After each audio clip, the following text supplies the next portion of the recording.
we've arrived at a G flat major and E flat minor.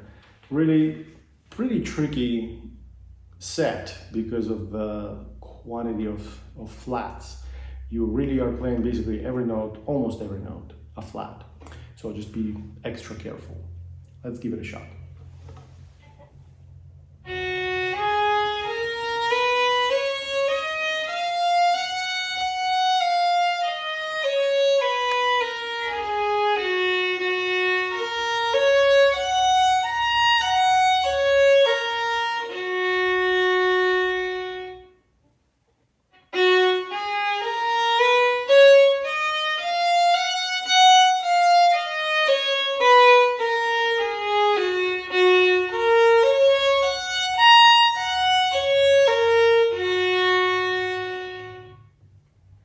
And now the prep for the minor set.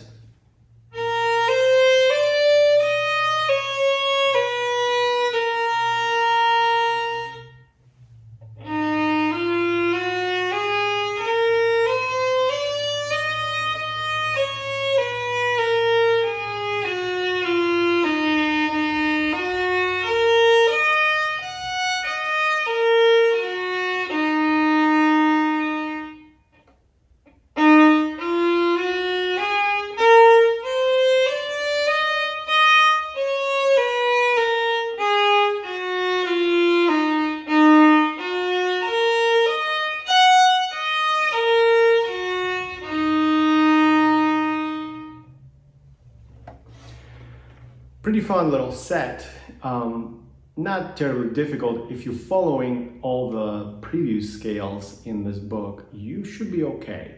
And just remember to really listen and sing, then play.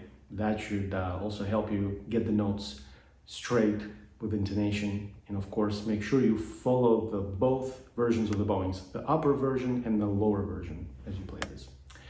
If you enjoyed this video, please give it a thumbs up and subscribe to my channel. I also invite you to visit my website where you can find more information about the online lessons I teach. Thanks for watching.